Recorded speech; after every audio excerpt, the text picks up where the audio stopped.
Allahabad high court का एक बड़ा फैसला सामने आया है कि अधिवक्ताओं के हड़ताल और प्रदर्शन पर रोक लगाई गई है। इसको लेकर वरिष्ठ अधिवक्ता रमाशंकर राजपूत हमारे साथ मौजूद हैं, उनसे बातचीत करेंगे। सर, हाई कोर्ट का एक आदेश आया कि साहब वकील सड़कों पर नहीं उतरेंगे, हड़ताल नहीं करेंगे। अगर कोई समस्या है, उनकी मांगें नहीं मानी जाती, तो क्या वकील अब उस पर सड़कों पर नहीं उतर सकते?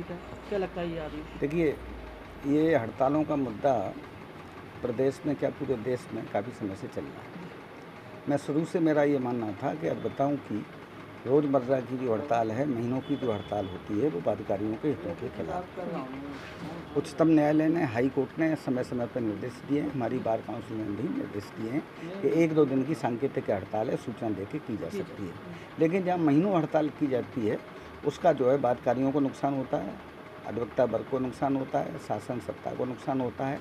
तो इसमें हमें अपने नए नए मुद्दे बनाने चाहिए। अधिवक्ताओं को भी जो है इसके लिए अपनी मांग को मनवाने के लिए जो है कई अनेकों रास्ते होते हैं।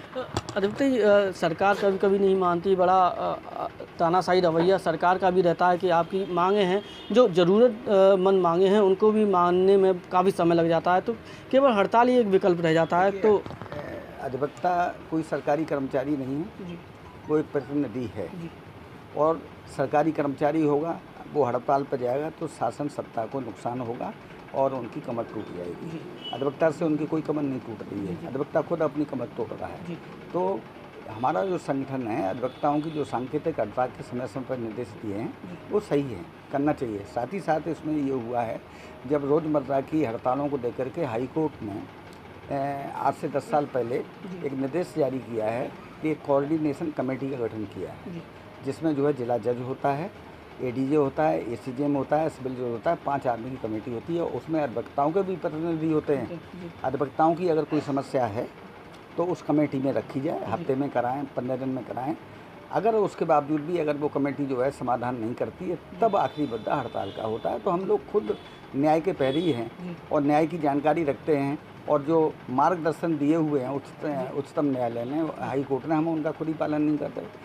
ये बहुत रूप से हर ज़िले में ये निष्क्रिय चल रही कोऑर्डिनेशन कमेटियाँ, कोई मीटिंग ही नहीं करा रहा है, जबकि उनमें सब दिया हुआ है कि ये अधिकारी रैंक के लोग जो हैं।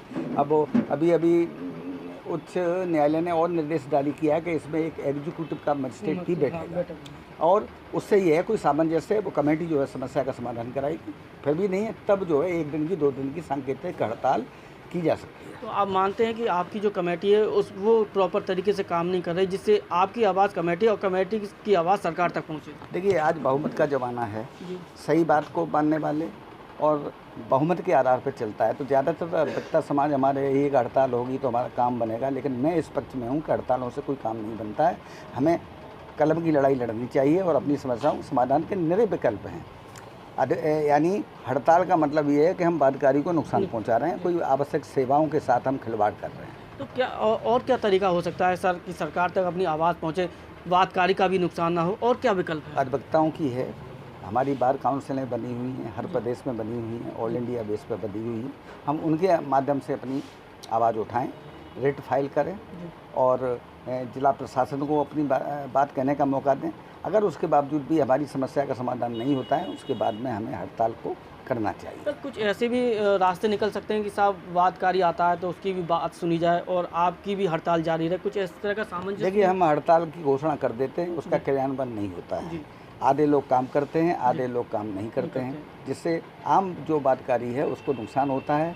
बाहर से, दूर से आता है और वो जिस उद्देश्य से आता है उसके उद्देश्य की पूर्ति नहीं हो पाती है, तो वह आदमी पीड़ित होकर के जाता है। एक पूरे अधिवक्ता संगठन की बात अगर आपसे की जाए तो क्या लगता है पूरा अधिवक्ता संगठन क्या चाहता है?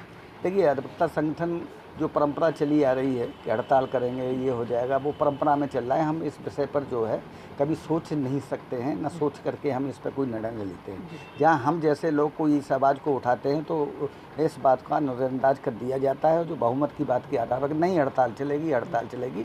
और जिन लोगों के पास काम नहीं है, जो व्यवसाय से जुड़े हुए हैं, जो नेतागिरी से जुड़े हैं, उन्हें हड़ताल में ही मज़ा आता है और हड़ताल में उनकी सिद्धि होती है। और आम तबके का 90% अधिवक्ता उनकी उस आवाज़ पर जो है सफ़र करने को मजबूर होता है। ये वरिष्ठ अधिवक्ता रमाशंकर राजपूत हमारे साथ मौजूद थे। हाईकोर्ट का जो आदेश आया उसको लेकर उन्होंने बड़ी तीखी प्रतिक्रिया व्यक्त की। साफ तौर से कहना था कि जो वास्तव में अधिवक्ता है वो कभी वादकारी का नुकसान नहीं चाहता और हड़ताल के पक्ष में तो वो कभी भी नहीं रहता जिससे वादकारी का नुकसान हो। हाँ, कुछ ऐसे लोग हैं जो अधिवक्ता भी हैं और उनके कुछ पेशे भी हैं जिसके चलते उनकी रोज़ के खर्चे चलते हैं, दूसरे पेशे में जुड़े रहते हैं और हड़ताल पर वो बेवजह हड़ताल कराते रहते हैं। तो कहीं ना कहीं हाईकोर्ट का जो आदेश आया है उसको लेकर रमाशंकर राजपूत पूरे पक्ष में हैं और वास्तव में इसी तरह से क्रियान्वयन होना चाहिए ताकि वादकारी को किसी भी तरह का नुकसान ना हो। अपने साथी सोनू के साथ सत्येंद्र कुशवाहा, आगरा।